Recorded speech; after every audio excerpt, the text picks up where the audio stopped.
Every time when it got deeper, more personal, we understood that there's always some challenge along your journey you would have wished that somebody was there you could exchange with. Ladies and gentlemen, welcome to the first episode of the Founder's Story. The startup journey is a journey and a fight against yourself. I think this was a really important point in my life where I realized how you have to handle also your sales activities. And when I started Parashift, I actually reached out to a couple of them, pitched them the product before we had even a real product. Don't say stuff just because they want to hear it. Say stuff because you think it is the truth. Because then you can build quite a good relationship even though you don't even have a contract together. When I learned something about sales, then it's probably confidence is everything. So everybody is good if he or she can prepare. What really sort of matters is being good in sales if you're not prepared. As you're building a bigger team, you ain't looking for 10 times the best seller. You're looking for a combination of people that complement each other with the skills and that do different things so that the 10 can sell what is worth of 15 people. Disconnecting the discipline of selling, understand the different crafts it needs to sell something, and then hire those people. And then while doing so, building a team. So we have a question here in the back. And in fact, this was not just a pretty looking logo, it's also a microphone.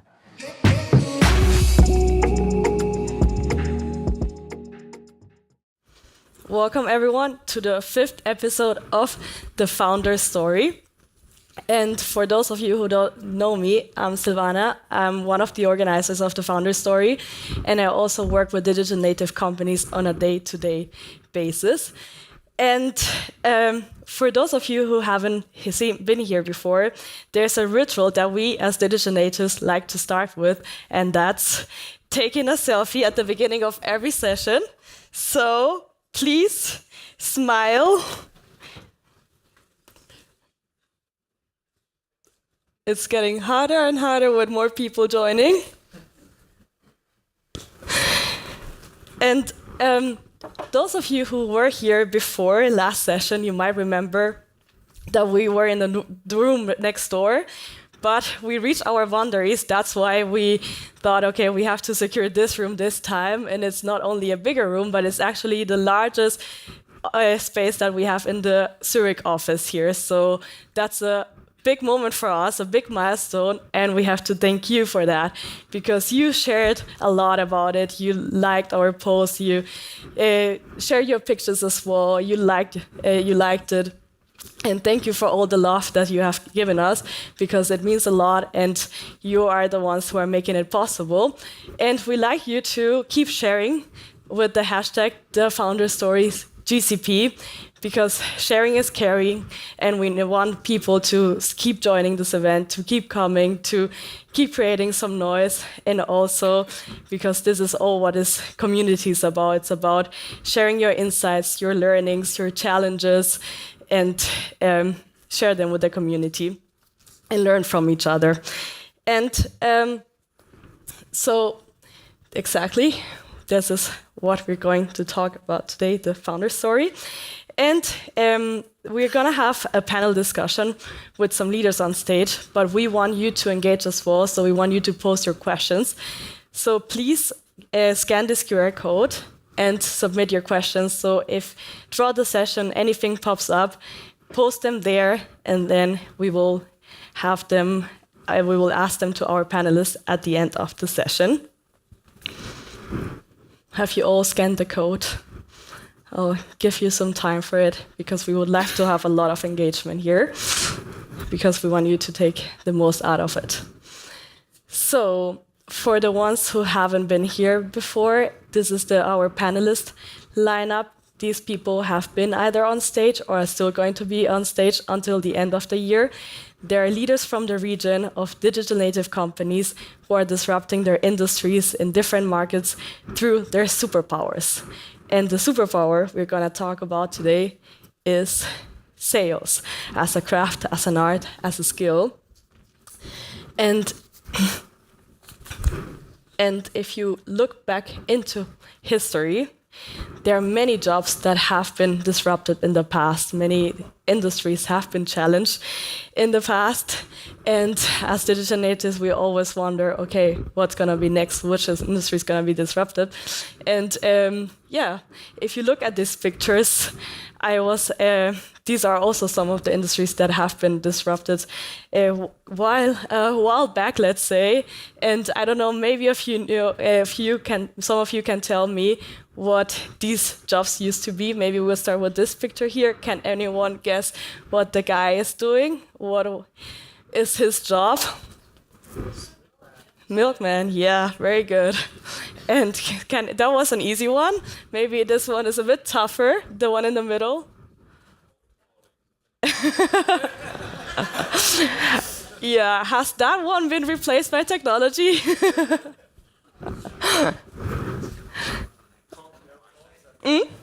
One versus the other. Yeah, exactly. A switchboard operator who used to take the incoming calls, and then they will switch the plugs manually to connect that person with the right person on the other end. And that one, the last one, my personal favorite. Yes, who guessed it? Nice, yeah. Not that many people. We did the quiz actually internally to make sure that everyone would know what it is, and not that many people guessed that one.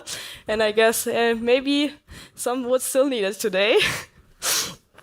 So, exactly. So what I want to show you with these pictures is that in the past, many jobs, many industries have been challenged and have been disrupted by technology or replaced by technology. And also today we wonder, okay, what job is going to be next? Which industry is going to be next? And actually the superpower that we're going to talk about today is a highly debated one that is also seems to be challenged. And also if you look, for example, at these headlines, but also at studies by Forrester or Gartner that say that it's 60 to 80% of the B2B buyers prefer to have online interactions over dealing with a salesperson. So that, of course, makes us wonder, is the death of the salesman or saleswoman near? But of course, we hope that our panelists today will not become obsolete, and so that's why we want to discuss about it about this with them, and also we would like to have their perspective on these headlines. So let me start with our first panelist for today, Sabrina. She is the co-founder and responsible for business development at BLP Digital. But before starting at BLP Digital, she actually started her career in radio as a host, as an editor. Then she moved to TV as a journalist and had her first interactions in the startup world when she started at the 6 Innovation Lab, which is today called F10. I know there are a lot of people coming from F10, so the name might be familiar for you. So and then that actually inspired her to start an MBA in entrepreneurship on innovation. And after that MBA, she started at BLP. And for those of you who don't know BLP Digital, it's a software that optimizes ERP processes to data extraction.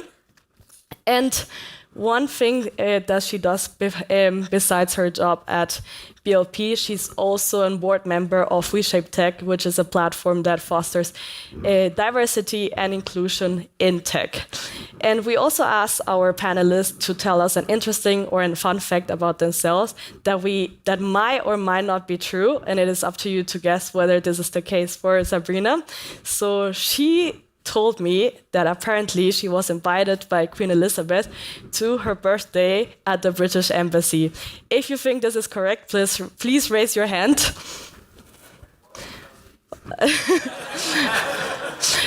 Let's say a while back. Okay, there were, I would say, no, not that many people are trusting you. Let's say 50-50. But yeah, it is indeed the case. Please join me in welcoming Sabrina to the stage.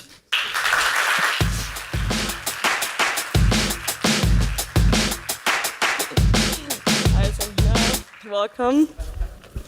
So our second panelist, Rico, he has quite a track record in sales and marketing across Europe and Asia. And he also was a founder himself while his first startup unfortunately failed. And actually, Sabrina, you told me a story about a startup that you founded as well that failed as well. And I'm really glad that you're sharing these stories because I think they're part of the entrepreneurial journey as well. And I guess there are a lot of people in the room who has experienced that as well.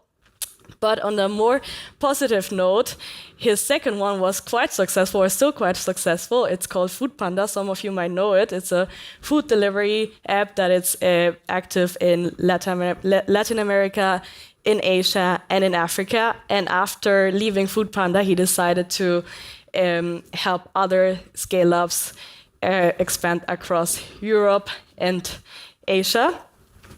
And that's where he is right now at Humu, where he is the VP of sales and also leading the European market. And for those of you who don't know Humu, it's an HR software that tries to improve employee performance through nudges, which are enabled by AI. And this year they had their Series C funding, right? And they reached a total funding of 100 million. They are from California, so actually not a Swiss company. And next to his role at Humu, Rico is also highly engaged in a sales network, in a global sales network called Pavilion, and he also acts as an angel investor. And his fun fact or interesting fact, which again might or might not be true, is that in 2015 he sold 5 Bitcoins to buy a car. What do you think? Is that true or not? True? Hands up? Hands up? Yeah, a lot of people are believing it, but it's a bit sadder because it was actually a bicycle what he bought. Please join me in welcoming Rico to the stage.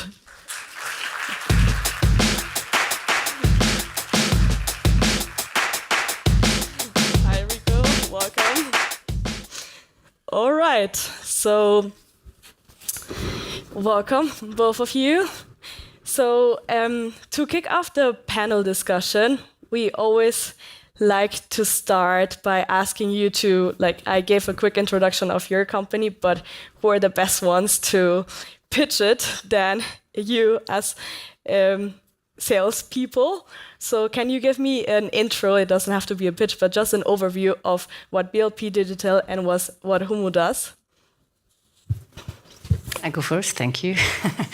So BLP Digital is an ETH and a Heuske spin-off. And when you go to our LinkedIn profile, there's written, we automate with our AI ERP processes entirely from day one. You got it? No. Okay. Which problem are we solving? Yeah. As a company, you get a lot of documents. Invoices, PDFs, supplier invoices, orders. And there are a lot of people working with these documents. So kind of wasting their time, checking, do the stuff which is not read out from the OCR and just look that the validation is true. So these people we replace with our AI. And so today with our solution, an invoice is coming in a company and it gets processed automatically with AI without human interaction. Thank you, Sabrina. You got it? Ah, okay. So, Rico. Yeah, actually, you did a great job summarizing. Maybe to put a different spin on it, we at Humu work with large organizations, mainly Fortune 2000 companies that go through a massive transformational or cultural change. And we often see that, from a leadership top-down perspective, those changes are in sort of with a lot of enthusiasm sort of introduced. And at the bottom, a lot of employees are not too sure sort of what's happening. Sometimes they're intimidated, sometimes they're super excited. And usually those initiatives have a really hard time to actually get them through the other 80% in the middle. And what we do is through nudging, as you said, we basically try to help all layers in the organization to change towards the transformation that the company would like to go to. Think of it also maybe as an example. If you have an M&A case, you buy a large company and now you need to integrate that into your organization. How do you get them onto your company culture, right? So we basically start to nudge people to get them from their original culture over to the new company. Thank you. I know I caught you off guard, so thanks for sharing that with us. So 3 topics that we're gonna go into throughout this discussion are, first of all, people, because sales is all about people, right? So, and then we're gonna move over to processes. I know because they're essential in sales as well, and I know, Rico, you have a lot of experience there as well. And then we're gonna dive deeper into the topic and the role of technology, because as we saw in the headlines, it seems that there's a lot happening there and a lot of disruption through technology. So starting with people. So both of you have very different backgrounds. So I would like to ask you, how did you both get into sales? You're the expert. I'm not an expert. So I think I chose that profession after university. Kind of by accident ended up in the sales department, starting with sort of as a management trainee, and went through different type of internships in a way in a large organization. And sales really resonated with me. But I think if I go backwards, I've been always trying to sell something throughout sort of my life. My grandfather had like a lot of fruit trees, and I went to sell this in the neighborhood. At school, we programmed websites, like many of you might also have, to small businesses around the region. So I think that was always, I wasn't really the technical person. I took over sort of the marketing sales part. Sort of that's kind of by nature my calling, I would say. And you, Sabrina? So I think I do sales, I think, no, it's true, about 1 year ago. Yep. When I left SIX, and then I started to be co-founder at BLP Digital. BLP Digital is a deep tech startup. Yeah, it came from ETH. So until 2019, the guys are coding and doing this amazing software. And when they more or less finish, they say, "Oh, we need some business people." And then, okay, let's try. So, and then when you start and you're the first one in the business, then you have to develop everything. And of course, then sales is one of the topics that you have to do. And what then I started to do is cold calls, SDR, cold calls, asking cold emails. So, hello, we're BLP Digital, amazing software. You can save a lot of money. And it just gets in touch with people. And so this is how I do sales since good a year. And this is no more experience. I'm not an expert as you. I just started to do it, and it's okay. It's part of to be a co-founder, yeah. Can I say, I think when we prepped and sort of had a quick chat before, I do not know many co-founders that take up the cold calling. Maybe get to that later. It's one part of it. It's not only... Yeah. Why respect? That's the best way to start in a startup, that's for sure. Get things rolling.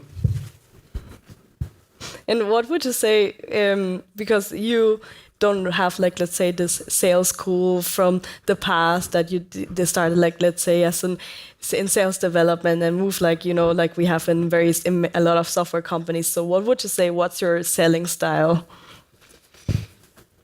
Be authentic, be myself. Yeah, it's kind of... when I do a cold call, it's just the first step is just to get in through the first assistant. Yeah, I would say, hello, here is this company. And then you have to say, hello, I'm looking for this one. And to convince her kind of to be very kind of and give her a good feeling. So it's kind of this, it's not always selling. It's more to have a good time, to have a good chat. So only focus on the moment and be very kind and try to convince her to feel her or him, and then to get one step forward. So it's not sell. It's just have a good conversation as we have now. Yeah, and I think there are also a lot of myths around sales, because a lot of people like have probably watched Wolf of Wall Street, where there's this scene like, sell me this pen, and there are like a lot of myth around it. Is it also something that you had in your head before when you first heard of sales?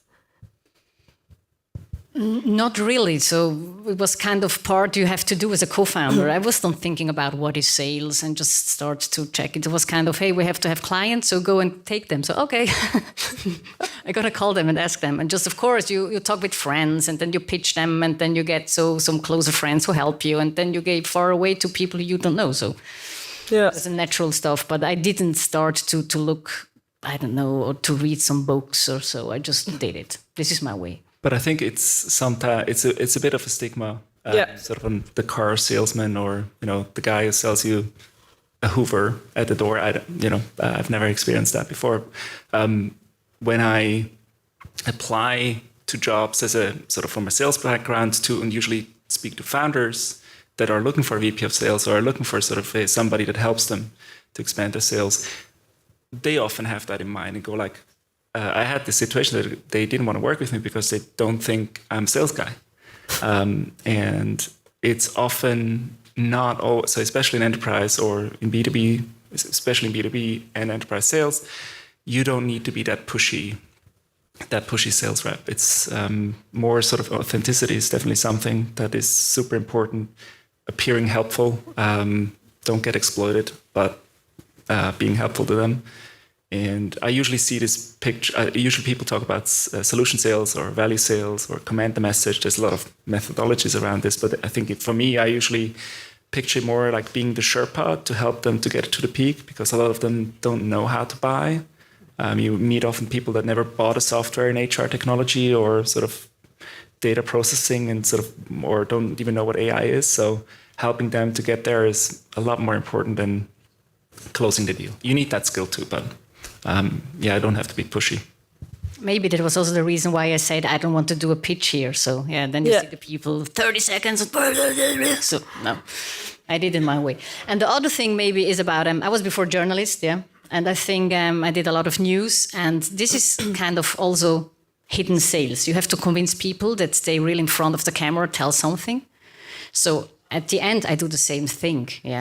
Kind of convince or try to get people that they are in the camera, that they really want to see our product, the demo, and then at the end, hopefully buy it. You also don't know where they are. You need to go and find them first and then convince them, right? And Sabrina, one thing that you said earlier, because you entered BLP, you joined BLP when they had already a product in place, right? Yes, I couldn't say nothing about it, but I did a fantastic job. It's okay. And last time, like you saw in the intro video, we already had our first session actually in April was about sales as well. And there we had two founders that are all still heavily involved in the sales process now. And they also share like their struggles about handing over the sales part to the sales teams and hiring someone who does the sales. And both of you came in when the product was already there. So what would you say, like, if the founders, I don't think they're here today, unfortunately, but like, what would you say, like, what are the cons and pros of like founder-led sales, and what you, like, being hired for specifically for doing the sales can contribute there and can maybe do better as the founder? Yeah, maybe for all founders in here, one thing, you will maybe get to the point where you go like, I sell better than this sales guy. Why did I hire this person? You will always be better than anyone else because you created a startup. You're an expert from whatever field you're coming from. And then you invested so much time to understand what triggers the other side and build a product around it. So you're a lot more invested, plus the whole equity part. Anyway, so that's definitely a pro to have a founder selling with you. I don't think you need to hand it over fully to a sales rep, but what I usually tell, that's often my job to transfer that to a sales team. And if you ever get into a situation again to say like, I sell better than this person, help them, right? So to coach them to get better, because I don't think that you will ever, I'm pretty sure here at Google, the founders still do a wonderful job, although they are far attached from the product these days. The con is you're not scalable. You can't talk to 100 customers a week. You need to transfer that knowledge to a team that can help you, and then at some point you get to the stage where you have an SDR, or you start to split up the process, and then you have even more complexity. People leave, people join. I think that's the tricky part to transfer that knowledge over. What I see as a pro is kind of if I have a cold call or also a demo, and then he said, I don't like this product, it's kind of shit. I say, okay, it's kind of, I don't take it personal. Yeah, I think if it's really your baby, or someone tells your daughter or your son is not so cool, then it's like, really? I don't believe. And so here is kind of, oh, okay. For me, it's just very relaxed. Maybe this is also pro. I don't know. Yeah, 100%. Yeah, don't take it personal. Don't take it personal. Yeah. I think as a founder, you're very passionate about your product, right? So if the product, like, you cannot convince every customer, so, or maybe it's not always a fit, so it's always like probably hard to handle that rejection as compared when you're, you have a background in sales, you have had it a lot, so it's part of the job basically. But of course, for me, it's harder. If you complain something about my business model or how I do sales, then I feel very, very personal attacked. So from the product, it's okay. And when you both came into your respective companies, you at Humu and you at PLP Digital, so what were like the first decisions that you made? For us, I came in with an existing team in EMEA. So there were or are already sort of half a dozen people over here. We looked at, so I've started, so the leadership team asked me, sort of what are you going to do, sort of how are you going to approach this? And when I was looking at the pipeline, the clients, what we already had today, it was very clear that we were all over the place in Europe. We still have clients and opportunities, in Scandinavia, in Germany, in Switzerland, in the UK, and so forth. But with our skills and our experience, we're very much, our strengths are in the UK and in Switzerland. So why not focus on that? I think that was the first step. Let's focus on these two markets and then start sort of build from there. And why did you make the decision to focus on those two markets? So in HR technology, my surprise, Switzerland is actually quite progressive. Usually we feel that Switzerland is 2 years, 10 years, 15 years behind the rest of Europe sometimes. But yeah, the UK is very much advanced.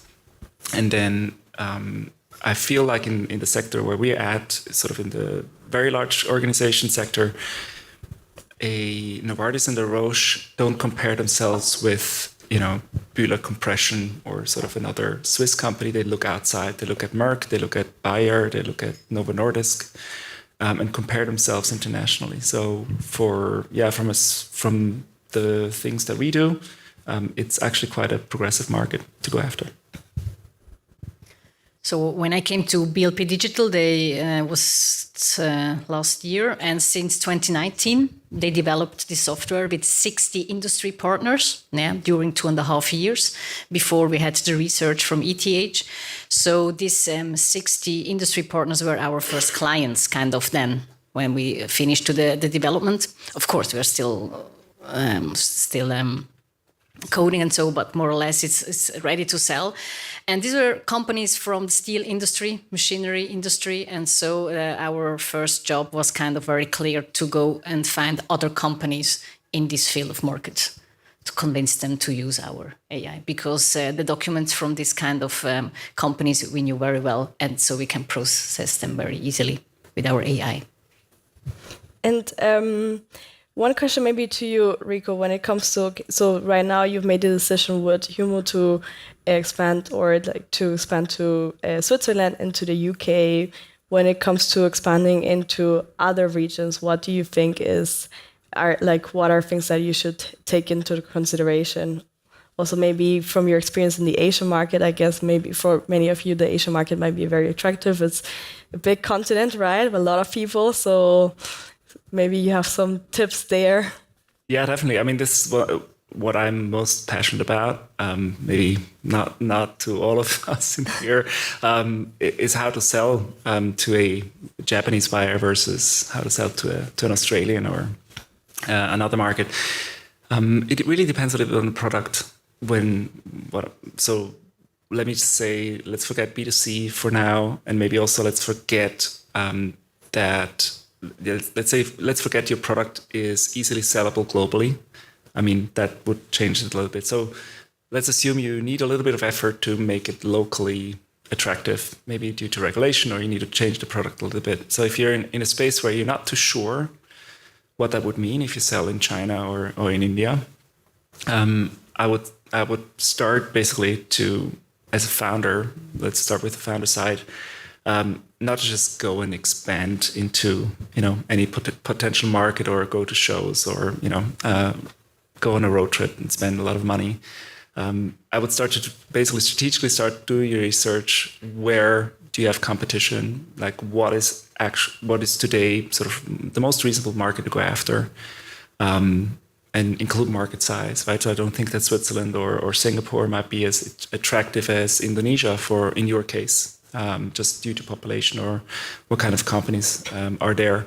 Now in Humu's case, a lot of headquarters in Singapore, in Hong Kong, for APAC, or as I said, in Switzerland. So that could be a start.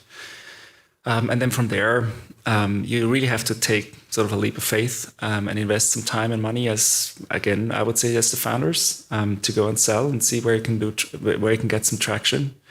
In APAC is a big territory, so you kind of have to split it up. But let's say just maybe pick one country that you feel like is really reasonable. Maybe you deal with a lot of pharmaceutical companies here in Switzerland and in Germany. India might actually be a great market for you because there's a lot of pharmaceutical clusters over there. And from my perspective, get some local expertise how to sell to them. So you as the founders, the same way you got product market fit in the first place, go and try to get product market fit with somebody that knows how to sell locally. That's maybe more at a tactical level, what to do. But yeah, I don't think you can sell globally. Go step by step, focus. Don't do too many things at the same time. The world is not waiting. I get it. You want to take over the world right away, but think of what is the best marginal sort of gain you can get from the dollar that you invest, and go after the market that makes most sense. Be focused what you do, as when you do a SDR call. Now we're here, and focus on what you're saying and doing, and bring the PS down.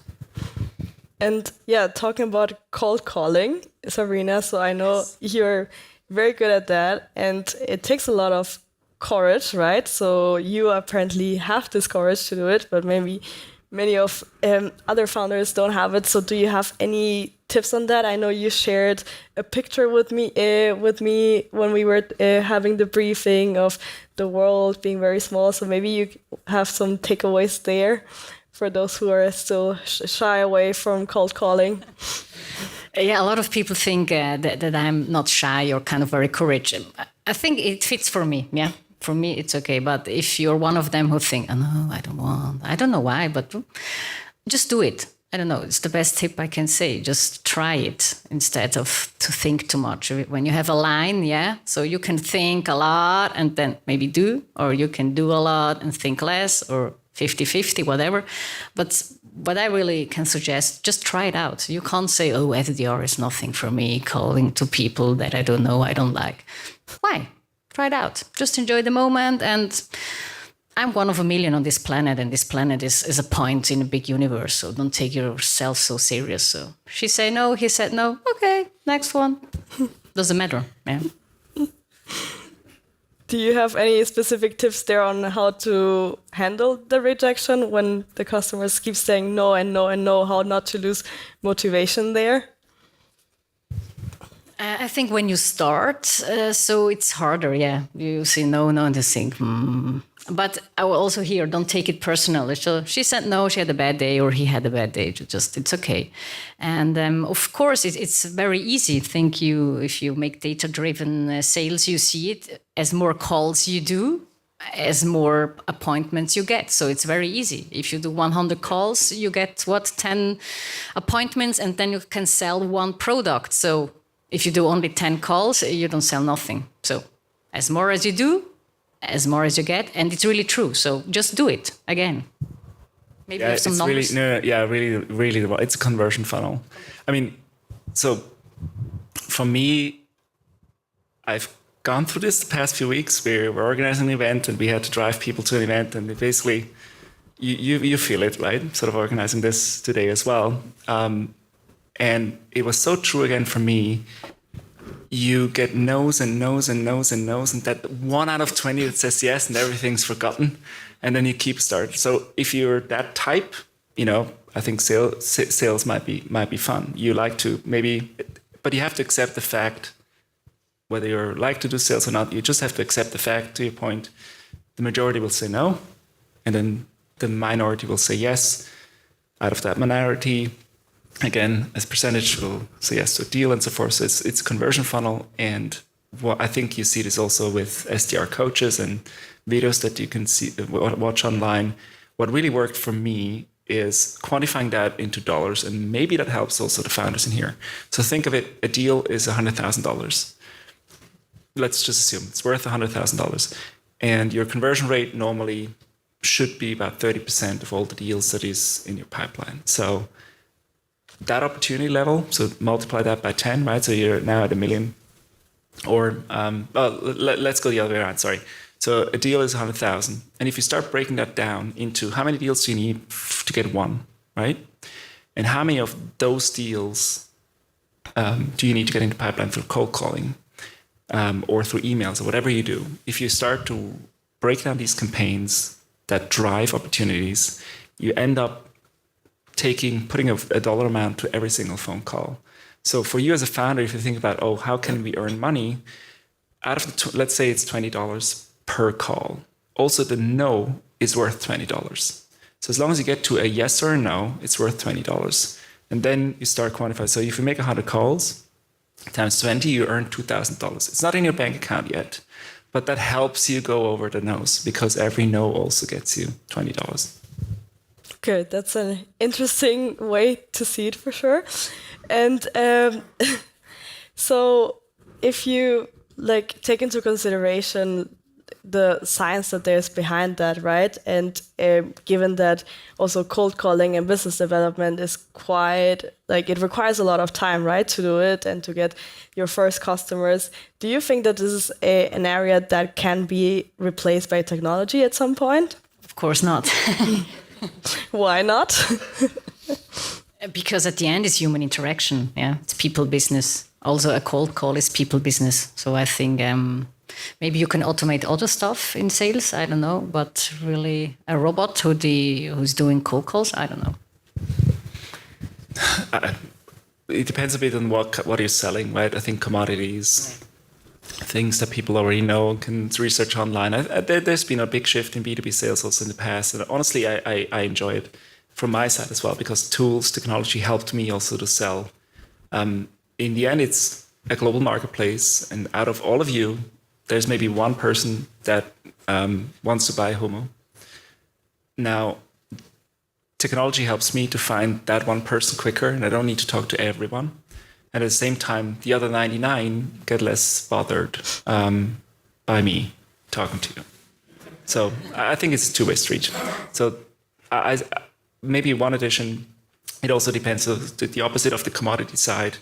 When you sell a product that is completely new to the market, there's no category. It's very hard to pitch it because you need to explain it. I enjoy that a lot because you can explore further what kind of solution you actually creating together with your partner, sort of the buyer. And that will be very hard to replace by technology, I think. But they're the big software companies, and there's a lot of other players that will follow. As soon as you're successful, they will follow, and then it gets more commoditized. Gartner will put you in a category. I think that's sort of to be united as a startup in a way from B2B sales side for software. So yeah, it's an ongoing struggle, I guess, but I don't think it will be replaced. Can I say the 40 to 60% statistics you mentioned at the beginning? Maybe it's because they talk to 40 to 60% bad salespeople, and maybe others are keeping their job. Who knows? Yeah, definitely. So I think we can agree that the sales job will change through technology, but it will probably, in your opinion, not disappear. Correct. And then, thank you for your contributions there. And there's one more panelist that I would like to welcome to the stage to continue our conversation. And she was a founder herself as well. And then she moved on to work for Glossybox in their very early stages. And then she actually expanded it to the US. She spent, while she started in the NAC market for several years, grew it there.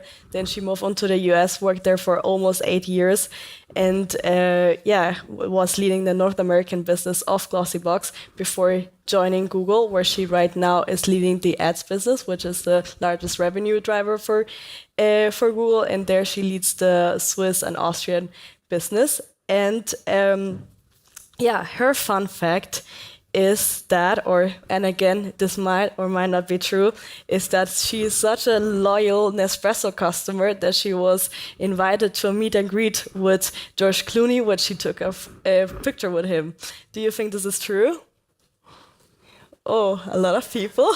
So it is partially true, let's say. She indeed took a picture with George Clooney, but it was at a Google event in Vienna. So please join me in welcoming Britta to the stage.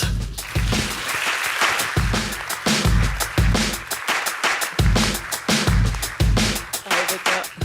Hello again. Hey. Hi. Hi. So, thank you so much. hi, Britta. Welcome. I'm an avid coffee drinker, so.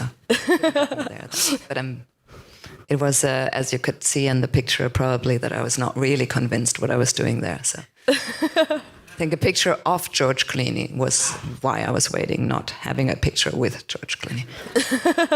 So I really didn't make the most out of it, and he didn't sell anything either. So we were talking about his wife. And you didn't expect me to share with a big audience, right? Yeah. I'm sorry for that. Okay, we'll talk about this tomorrow.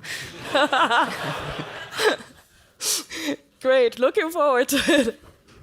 So when we had our conversations previously, we talk about topics that are important to you, right? And we started a conversation talking about people. And you right now in your team, you're leading around 70 people, consisting of managers, of individual contributors in an environment of high pressure, high performance. So how do you make sure that you have high performing teams, especially in the area of sales? Well, yes. So I think it's very important that we start with the people and with what we're doing. And obviously, we're trying to hire people that want to be in sales. I think that's the starting point, I would say. Not everyone knows what they get themselves into. I think we've all been in your shoes, Sabrina, to be honest. Even if you start deliberately working in sales, you don't know what you get yourself into. And there's lots of rejection, and there's lots of success stories too. To keep going, I think, is one of the most important things, and resilience you learn over time. So it's an experience thing, and then we have obviously a lot of young folks in our teams, so it's something that we need to teach them. But I think ultimately I always start bottom up, so I'm trying to build a team that is very diverse, that helps, I think, overall in culture, and culture for me is intrinsically motivated. Especially over the time in corporates, but also in entrepreneurial environments that I worked in, really taught me everything is about people. And I at Google, it's at the core of our business, which is beautiful, and one of the reasons why I joined after I've been a THE. But I think overall scalability comes with greatness. So we're and I personally would say it's my initial approach is always to go with great examples rather than with bad examples. It's all about looking at folks and make sure that they understand, okay, what works, what doesn't work, and then go with what works and try to scale this in the way of having deal rooms, talking to them, explaining them how we want to do this shadow. So that means they come into calls or into meeting customers with me. I'm joining the managers and the ICs, and we're doing this both in a training session, so really cold calling, but maybe not cold calling, but something in that stage, and then also having customer meetings. And I think feedback is a gift and sometimes also a threat. So I think that saying is, I'm not 100% sure, but what we want to make sure is the feedback culture is a gift, and that we understand, okay, even if we make mistakes, we're not going to get better. at it, like with not showing or with not sharing. So what you said earlier, sharing is caring, that goes certainly for feedback. And we utilize this in order to drive scaled approach to building our sales teams. But ultimately, again, comes down to people. Also, Rico, you have also built up teams from scratch, right, and managed a lot of teams. So how have you ensured also that you have a feedback culture, especially taking into consideration that salespeople do tend to be sometimes lone wolves. There's a lot of competition within the people. So how do you ensure that there's a feedback culture there and that people are open and sharing things? I mean, I fully agree with you, especially when you hire right off university or out of school and they've never done it before. I think that's super important that you train them. There's now great software around this too, where you can record certain calls and give feedback afterwards. I think when I started, I just had my sales manager with me, and then on the ride in the taxi back, they would tell you what I did wrong. I think, be it for younger ones or also more senior salespeople, feedback needs to be consistent, not just to how they did their job, but also how do I do my job in a call, because sometimes, cold calling is a little bit different, but when you go into a meeting, I also want them to give me feedback on how what I said. Our sort of sales engineers or solution consultants or whoever, the whole team that works with you on a deal, need to be able to speak up. And we all need to agree also what kind of feedback we want to give to product or to marketing. So I think from ground up, it's just not me just giving feedback to them to train them, but it's also the other way around to ensure that flow goes. I think actionable feedback is also really important. And again, lead with examples. I think it's really important that we are vulnerable, that you also share what you did not do well. In my own career, we had a fireside chat yesterday with our VP of EMEA, Celine Sohn, and she did a markets visit. So we introduced our region, Austria and Switzerland, gave a team update, show numbers, obviously, and what our expectation is for the year and what's to come. And then we were sitting there for like 20 minutes to answer questions. And she went through her 19-year career at Google, and she started as a contractor, approving ads. So yes, no, yes, no, yes, no all the time for like 9 months, which I think is a pretty tough job to do, especially if you have a Stanford degree. You would be expecting something else, but this was really the reality back then. And she said like she didn't want to ask her parents for money. So that's why she decided to take the job. Was a good decision after all, but then she also shared a lot of hurdles and obstacles she had to overcome, and I think that is something that really sticks. So lead with mistakes, because I think mistakes make us, and they certainly help us to develop way faster than if everything is good to great goes via a mistake. And the other thing is, don't use feedback to just criticize. Give actionable feedback. Like, make sure people understand why you said that and you want to make them better. I think the intrinsic motivation must be, I want you to do this better next time. I want you to be successful. And that's my intrinsic motivation. I was talking to Melly from my team earlier, and she asked me what really motivates me in leadership. And I said, like, developing people, like making sure that you think of me in 20 years because you are in my shoes, hopefully. Not only in 20 years, by the way, Melly, I hope you go there faster. So maybe when you're in a startup as we are, so we are only 3 people in business, doing business. And so you're very close with the new one. So you spend a lot of time. So it's not like, now I'm here to give you feedback. So we live together, we are very close, we spend a lot of time. And so it's a little bit more natural. And they see how you do and they copy you. Yeah, it's kind of kids. They copy because they check and look what the parents are doing and not just only listening what they say. It's okay, but they copy you how you do, how you act. So this is very important. And as such a small team we spend a lot of time. So you're always looking how they are doing, and you don't have to give so specific feedback, yes, of course, but it's more natural. And I guess, I don't know, but if you have a bigger company, you don't spend all the time with the SDRs or other people. You come and say feedback, and then you go away and you have your other jobs, I guess. I mean, you make a good point. So depending on the team size, you might be actually in the same room. And given the whole pandemic where people started to work remotely, it was a lot harder to coach, especially people that are new in the business, having everybody in the same room does definitely help, because you can listen in and so forth. As I said, there's technology now to do that, but when I remember sort of the first few sales teams SDR teams that we were having, we all want to have everybody in the same room, because as soon as something worked, it could be copied, people could listen in and move forward from there. And it's also hard as an SDR to sit at home in your bedroom and make 100 calls, right? And one topic that we touched upon a bit earlier in the conversation was about sharing failures and how to handle failures, right? So maybe do you have a story about any failures in the past that you would like to share with the audience, also to encourage also the people to share these and basically walk our talk, let's say? How much time do we have? I could fill hours with this.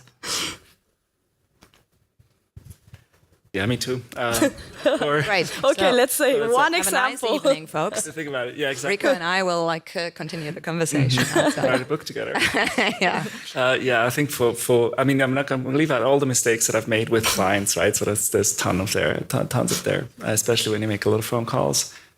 That happens. You're never perfect. So accept that. Maybe also a tip for salespeople or founders. One story, I think, going back to sort of people new on the job and sort of training them, I feel like something I had to learn is when you hire sales teams or you work with, start to transfer as a founder to other people, how they should do things and teach them sort of do the knowledge transfer. I didn't realize at the beginning that sort of every single individual, first of all, has a different sales style, is a different sales type. But they have never done this before, so you don't really know what kind of type or style they have. And at the same time, as a people manager, it's really important that you connect sort of on their level, sort of teaching and giving feedback and train them the way they want to be trained. I think one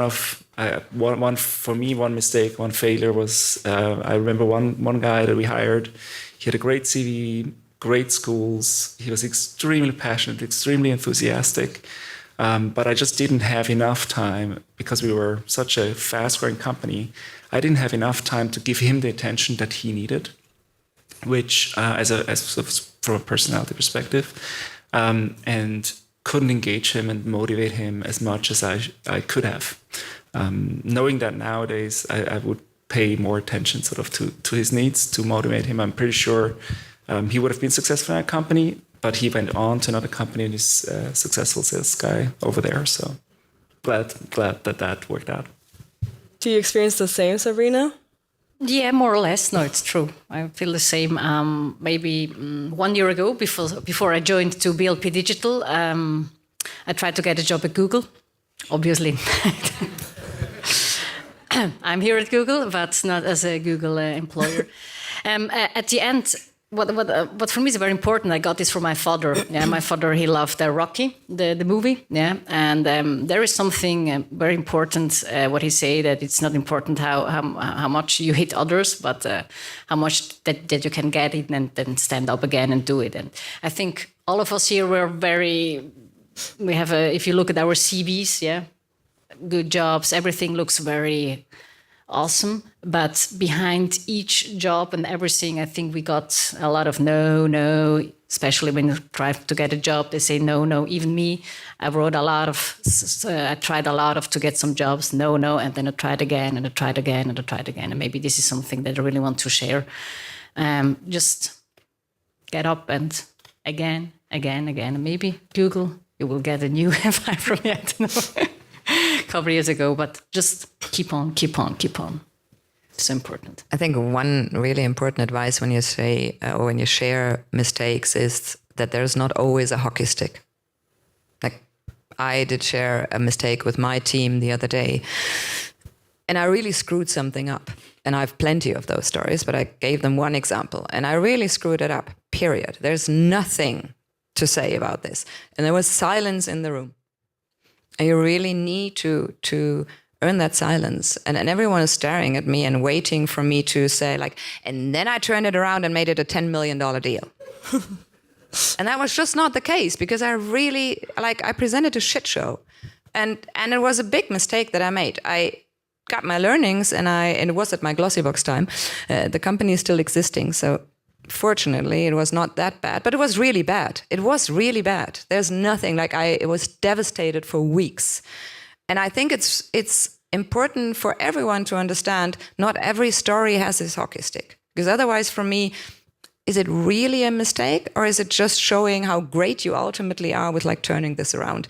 And I do truly believe in authenticity. So with everything we do or say, with every mistake we make, with every feedback we give, authenticity is a really, really big value and a big driver for myself. So I think that's something that I would always say. When you share a mistake, share a mistake. Own the shit. Thank you for sharing that, Britta.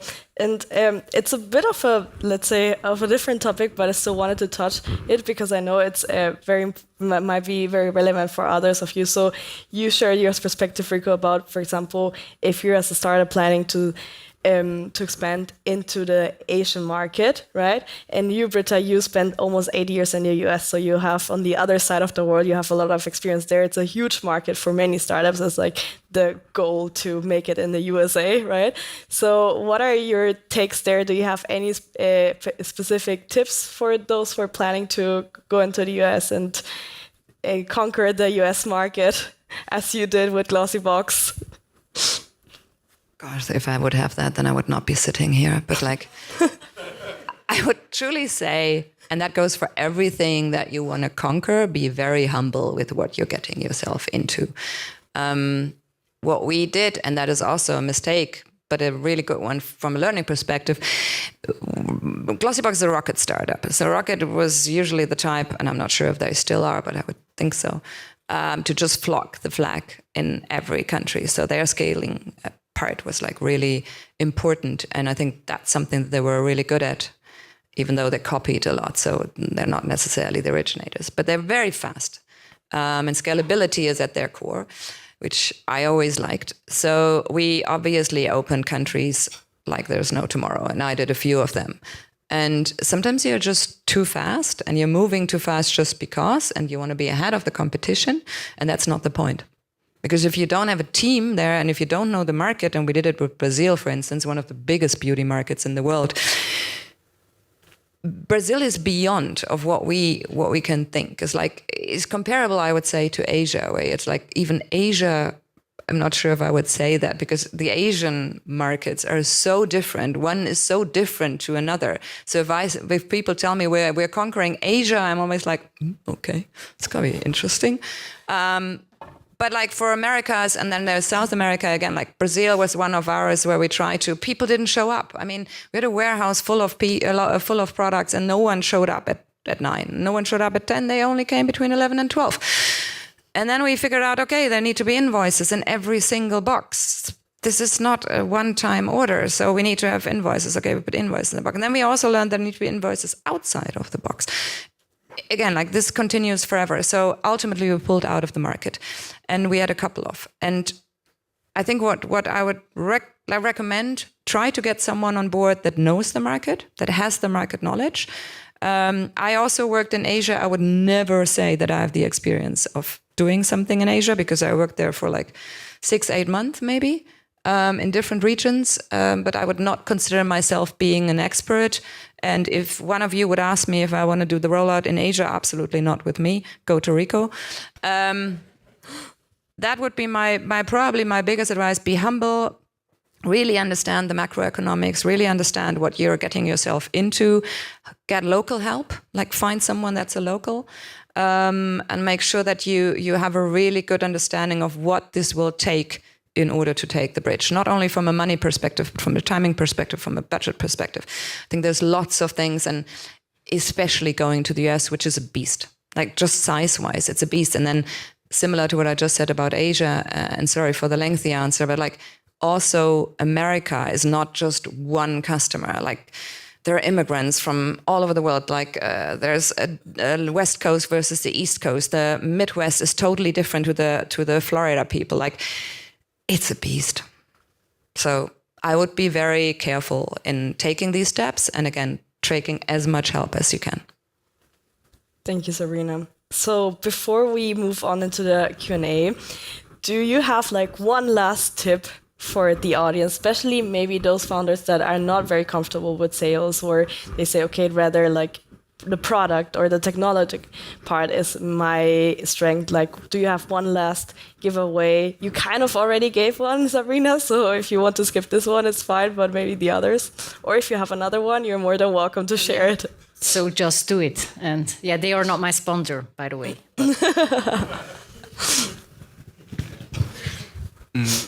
I think when you're not super comfortable about sort of going out to customers, try to find a format that works for you. Maybe cold calling might not be the right thing right away. Go to events, try to meet them for coffee, use your network. I think even a lot of senior salespeople underestimate the power of referrals. So I ask a friend who knows a friend at a different company, use that and get sort of the ball rolling. Think about why you started your company in the first place and what makes you passionate about. And honestly, as a founder, I think that should work. You should definitely get them excited because that's what you love. That's why you're doing it. And that's maybe a good starting point. But it's a lot of work. I would say if you really think that sales is not for you, hire someone that can do the job for you. I think expertise comes with understanding where your boundaries are. I started working in sales when I was 4, started to learn cry on the spot. Really helps me, still doing it. And yeah, so if you see me in any of those meetings and one person is crying, I'm not going to do it now because my mascara is not water resistant, otherwise I would show you. But I did it in order to get like whatever I wanted from my neighbors because my parents didn't want to give me more pocket money. So I needed to kind of pressure them into buying the piece of art that they didn't want because I'm a terrible painter. So that said, I think it's really important to understand what's your expertise, what do you like to do. If you're passionate about the product, if you have an amazing product that you built or that you have an amazing idea, great, stick to that. Find someone that like Rico or Sabrina and let them sell for you. Together, right? So you mean together. Don't let them go and sell without you. I would say you explain it and have the other person sort of do the sales part. I do agree, Rico, but I also met founders that I really think should not be in the room with me selling. And what did no names. What? No, absolutely not. What did you do in that moment? Did you tell them to go away? Yeah. In a very nice way, I think. Like maybe like pretending that I have a cough attack. I cried. I try to. Again, no water-resistant mascara at hand, but I really pretended that I needed to end the meeting. I also tried to hypnotize them the way that you look at me now. I try to hypnotize people and like, this is not a good idea. This is really not a good idea. No. The next time you wouldn't even bring the person. Exactly. Right? Yeah. So that is a key learning. Sometimes I think if you are too passionate about a product, could be a bit in the way. I also had conversations where someone spoke to me every 2 seconds where I was like, okay, great. You want to take over? So I think there's a mix of everything. But I agree. It's like if you're passionate about a product, definitely helps and do what you love. The expert. Yeah. So just do it and do it as a team. Thank you so much for sharing your perspectives. I hope you all enjoyed the session and had some interesting insights. And now, before we let you go, we'd like to continue with our questions from the round. So for those of you who haven't submitted a question, okay. So for those of you who haven't submitted a question yet, please do so now. It would be great if we could stick to the sales topic since we have those who are very strong, especially in this area here. And the next session will be about people, so we can focus on that topic next time. Can I come again? Sorry? Can I come again? Maybe. Let's talk about it. Like tomorrow, maybe we can negotiate after you showed the picture. Okay, yeah, you have something against me now. All right, so since we don't have that much time left, I suggest that we start with the first question. So the first question is to Sabrina and Rico. What is your icebreaker technique for cold calling? How to convince the potential customer to listen an intro about the solution you want to sell? So one good technique is the mirror technique. Yeah, so you just hear the sound of the other side. So, grüß dich, da ist Maschinenbauer Meier, wie kann ich helfen? If someone is like this, you can't say, yeah, hello, here is Sabrina Schenardi from BLP Digital, what is hello? So you say, hello, and then you got in her mood, and then you start. And sometimes I don't know even the name. I'm always looking or hunting for CFOs. Yeah, I just check the company. I know it's our industry, so let's go. And then I said, oh, maybe you can help me. And then I give her very good feelings because this kind of people, nobody is very interested about them.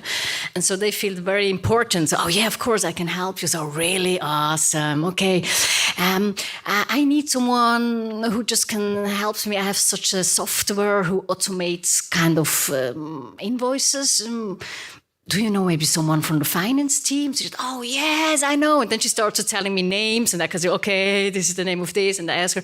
And so it's very easy. So she feels very good, yeah, and I got a lot of information, and she didn't get it. So be the mirror and go in the mood of the other side. That's very helpful.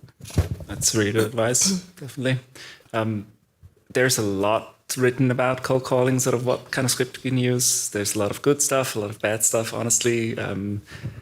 Don't ask people how they are. I think that's a very bad icebreaker. I still get calls like that from people that try to sell me sales technology. I think going back to authenticity, give them very quickly why, sort of who you are. Don't need to tell them your company name. Nobody will remember unless you are Google. I would say just tell them your first name and why you're calling. That's, I think, the quickest way. You don't need to hide anything. And sometimes you don't have to be professional. You don't have to have a perfect script. If you sound authentic, if you even sound sometimes a little bit unexperienced, they might. So some people will be friendly and listen to you. Thank you. Let's move on to the next question. Can you switch the screen to the question up there? Thank you. What is the difference in sales activities as an early stage startup versus a scale up? In early stage, I think, be it with founders or already with a group of salespeople in marketing, the loop I think that you have between these different activities to give feedback, to find what is actually working, what is not working, is a lot more at the center. So for an example, if I would go out with something completely new and you start sending emails or LinkedIn messages or using other channels, you don't really know what works and what doesn't, right? Sort of it's the activity, doesn't really matter what channel you use, but at the center of your sales activity should be what triggers with which type of persona and which type of industry. And then in a scale up, you should have figured it out already. And then it's more about what is the right way, right channel. And you look more at conversion rates and data. And you need a bigger team to do it.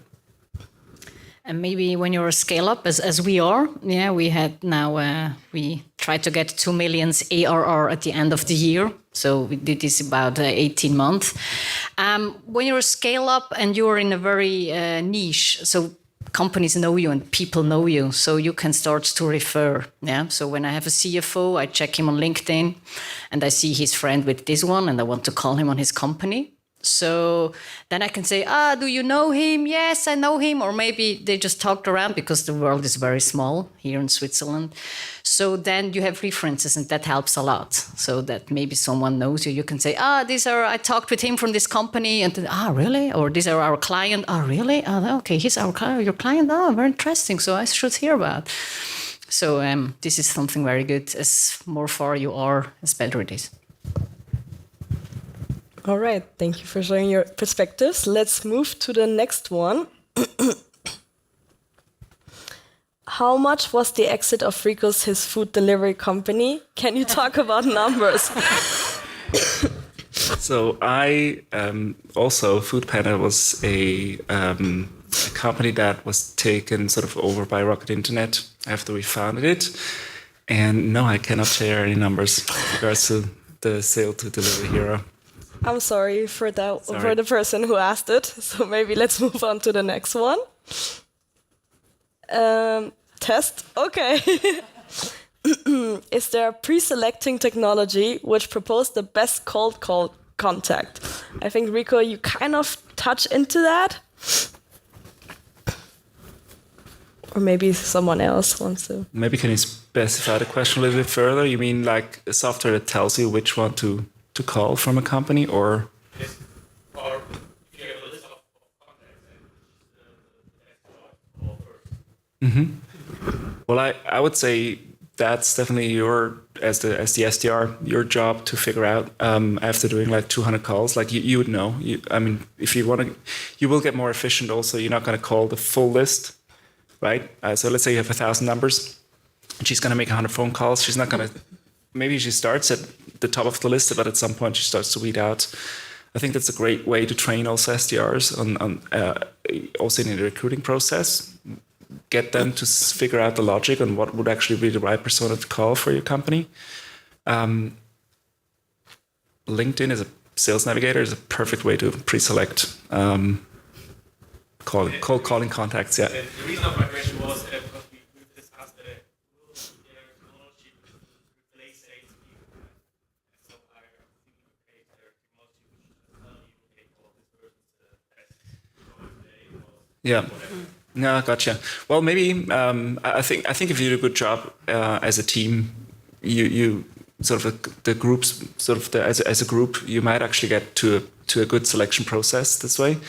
But maybe also, I think as traditionally in sales, we were doing everything, right? Sort of from cold calling to the signature, maybe so even account management implementation, and that has been broken up through sort of a lot of theories, and it makes a lot of sense to focus on one part of the process because they all have different rhythms. An account manager has a different rhythm than a person that closes the deal, and the SDRs they deal with a lot of volume but not a lot of depth. And the technology that you're using for that first part of the funnel has been a lot of activities in that phase has been replaced by technology. So maybe it goes even further to a point where the sales rep that deals with the opportunities might not even need an SDR at some point because, technology does that to a certain extent. We did that, sort of the split between SDRs and sales reps has been done because you can get more done with two people dealing with the process, and maybe one part can be rationalized in a way. But I always love to work with experienced senior SDRs. There's not a lot of them in the market. That really love what they're doing and love the discovery part, love to basically carve out the value and are sort of a partner with you in the whole process, not just basically hand it off and move on. Yeah, I'm fully agree. But there are also softwares so helping you, like kind of video softwares, where when you do a cold call or you have a demo, that it recorded, and then you get a script from every answer, and it takes out completely the answers from the other, and then you can send very fast the best 3 topics giveaway from your talk. So, and then it helps. So this pushes you a lot and helps you a lot to be very speedy. Yeah. So there are a lot of amazing softwares there. Also, good CRM is important. LinkedIn, everything connected and helps you. On Sales Navigator, if someone looks a post, maybe, or if someone goes on my LinkedIn profile, I see it, and seconds later I can call him. Then he say, "Oh, I just checked the LinkedIn profile." "No, really? You did? Such a coincidence that I call you." "No, of course, I saw it." So there are a lot of tricks that you can do. One more addition, maybe to change the question a little bit. There's good technology out there to select the accounts for you. So instead of, it's fairly obvious, right, if you're going after CFOs to find a CFO in a company, but what company should you go after out of 570 something large companies in Germany? Which ones are the right ones to sell to right now, sort of in the next 3 months? Which one are in the market to buy something that you offer? There's a lot of ad tech technology that helps you with this, right? To get actually to the point where, Bayer Pharmaceuticals might be the right company to go after versus Munich Re. So we have quite some questions, but I suggest that we maybe touch on the last one because I don't want to keep you from the drinks and food outside. So maybe one last one. How would you sell something not yet complete? Love that question. That's always the case in a startup. Daily business. Daily business. Yeah, I think especially in enterprise, sort of when you sell to large companies. I mean, again, depends a little bit on the industry and what you sell. So, but I feel like your sales cycle is going to be a lot longer than you think, and it's totally okay to start selling a vision. Sometimes also be open with your roadmap. And I think it's a judgment call for you on how much you basically say you already have, and maybe just have a Figma prototype to show, or but you know it's going to be done by the time they sign, right? Or basically just making blunt statements that will never happen. So it's definitely the first one. I would say you can be a little more lenient to move forward with something, knowing that by the time they close, you will have it.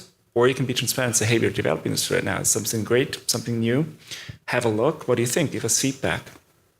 Just don't make the mistake to listen to their feedback too much so that they push you into the wrong direction. But it's definitely important to take their feedback and then maybe adjust and make it a perfect client. Maybe what I sometimes do, I say, oh, I'm looking for a collaboration. So it doesn't sound like selling, yeah. So if the product is not ready yet, you can say looking for collaboration. You want to spend some time to have a look on it, and they're very, oh yeah, of course, why not? And then it's okay. Then you're in, yeah. And then it's relationship. So this is something very easy. So just don't say, oh, we have a product, but it's not yet done. And would you? No, just say, hey, collaboration. We're a startup. We need some help. You're an expert. Just here, can I show you the software? 15 minutes, just have a virtual espresso with me? Yeah, of course. They feel very good. So I can help her. It's cool. It's one of my failures, though. I fell for this sometimes with prospects, and then they never bought. So be careful of investing maybe too much time. There's a lot of time wasters in your career ahead selling. So don't waste too much time on one account. But yeah, take the feedback. Yeah, but if you really have nothing, so fake it till you make it, and then you can say, yes, like this. Yeah, so sorry, Rico, did you want to ask like how much Google tells you before you can sell it? Sort of what's the time gap there? Do you know on the day like the public, or do you already know what's coming? To a certain extent, we know what's coming. Are we still like obviously changing throughout the process? Yes, and I think not complete is a definition thing for me. I would say most of the products are not complete unless you maybe sell a car. Then I hope it is complete before you drive in it. But other than that, there is a certain thing that you want to make it better, and at first moment you need to get it on the road. And then you improve. And I think that's happening, and that's happening for Google too. I mean, there are lots of things coming our way where I think initially you think it's a good product, and I think we have plenty of really good solutions, but can they be better? And do they need to adjust to a different world that's ever changing? Yes. So sometimes my boss would say, we built the plane while we're flying, Nikolai. How often do we hear this on a regular basis? So yes, it's happening at Google too. And I think that's also, if you look at how the company was founded, it's very much in our DNA. Yeah, I agree with that. So unfortunately, we will not get to talk to go through all the questions, but luckily it's not the last session. So we are gonna gonna do another session on sales in the future, so we'll make sure to write those down so we can talk about them next time. And before I let you go, I know we're a bit over time, but really, please leave your feedback here, because only through your feedback we can improve this session, we can make it bigger. And also we have heard your last feedback from last session. And some of you asked, for example, for introduction with certain enterprise companies that you would like to be connected with. So if you have a special wish, you can fill it out in the feedback form as well. So this should be another nudge to fill out the form. And then once you're done, you're free to connect with the others.